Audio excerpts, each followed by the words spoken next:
chased by a swallow. What was it? But see the way he flies, flap, flap, flap, flap, then glide, flap, flap, flap, flap, and then glide. That's the way a red-tailed hawk. Oh, that was a... Yeah, they've nested up here for years. You come out here in the spring, you can listen to the babies screaming, you know, when they're starting to fledge. They either nest up there, sometimes they nest in these Doug firs, but yeah, there's been a pair of red-tailed hawks up here, as long as I can remember. So that's what's nice about, you know, the big oaks up there. It provides, you know, habitat for a lot of things, some cavity nesters. Probably nest up there. Oaks break off branches, and so they get hollows in them, cavities for different things to nest in. So yeah, it's actually a really nice park. I'll take you on the whole loop here, just to kind of get you oriented for people that haven't been here. Technically, the loop through the trees there is called the Malik Loop, M-A-L-I-K. Malik is a Kalapuya word. The Kalapuya were the native people here. And now I'm blanking on what it is. I think it might mean oak or tree or something. And this is the Salawa meadow is for sunflower, because there's sunflowers, or we'll actually look at them, madia, which is the sticky gummy plant that you get out there, the tarweed. So there are some Kalapuya words, just like San Chiefin Trail over by the Red House. San Chiefin was the name of the particular band of Kalapuya that lived here. So, and you probably heard about, you know, wanting to rename our county, Kalapuya County. Oh, really? Did you see there was a nice editorial in the paper about that? Yeah, I mean it would be, you know, probably a bureaucratic headache to do, but you know might be more appropriate than having the, you know, naming it after Joseph Lane, who had some problems, you know, was a little bit bigoted in his past. So anyway, I won't go there. But you know, the way things, if the Washington Redskins can change their name, Yeah, exactly. you know, anything is possible. You know, we think it'll never change, it'll never change. Oh, one day, suddenly it's changed. So, but I'll leave those topics.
flat on the face and kind of tan underneath. They make a little cup nest up under, like a bridge or a barn, or that's why they're called barn swallows. So some birds may have actually benefited from people. Oh, here's a dragonfly too. Coming right this way. If you notice, he's got a lot of blue on him. Not much green, but it's a green darner. Oh. They have a green thorax and a blue abdomen. Probably our most common butterfly, definitely our biggest butterfly. Yeah, they're pretty easy to identify and will never sit. Although I'll give you a hint if you want to photograph bugs. Don't do it from like 10 o'clock to 3 or 4 o'clock, unless it's a cool, cloudy day. Last week we had some perfect days that were nice and cloudy and kind of cool, and so things would fly, or you could flush them, and then they'd sit down again, so you could photograph them. But on like an 80-degree day at 1 o'clock in the afternoon, forget it. They're just going to be flying like crazy. So go out in the afternoon and wait for something to fly and hope that it's going to sit. Then you can get a good photo of it. So yeah, that's my experience. And here again, patience. Sometimes it'll take you a few years to get a decent photo of a particular butterfly. And I'm hearing some stuff over here too. There's one going witchety, witchety, witchety over here, which is a yellow, a common yellowthroat. They're a real pretty bird. They have a black mask and a bright yellow chest. But the song, they're all over North America. They go witchety, witchety, witchety. And they're a migrant. And I'm hearing lazuli buntings. I'll point it out if I hear them again. Another beautiful bird that you hardly ever see because both of those birds are really secretive.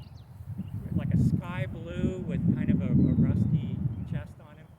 Lazuli bunting, another migrant, another neotropical migrant. That was the bunting singing there. So this time of the year, really any time you get into May or beyond, you almost have to know birdsong. And it's better, it's best to know it year-round because you can hear way more birds than you'll ever see. You can hear 360 degrees around if you've protected your hearing and if you're fortunate to still have good hearing as you get older. But seeing, you actually, it's much more limited, and you usually need binoculars. So I think the red-tailed hawk just is flying out there. Now you can see him flat, flat, flat, glide. Flat, flat, flat, glide. Yeah, it's a red-winged blackbird that's mobbing him. Yeah, and there goes another one that way. So it could be the adults and the young. Yeah, now here he comes right over. Let's look at him. Maybe I'll even get out binoculars. They don't get their red tail until their second year.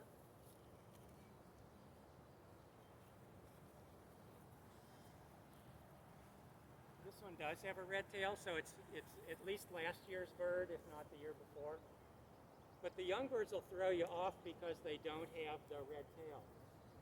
So you have to go by other characteristics. If he comes back around, one thing here again, they fly kind of flat as opposed to a turkey vulture that flies with their wings up at a little bit of a V. And turkey vultures mostly soar, and they fly really stiff. There you can really see the red tail when he bangs. Another thing, if you can get a closer look, if they fly over, they have black on the leading edge of the wing underneath.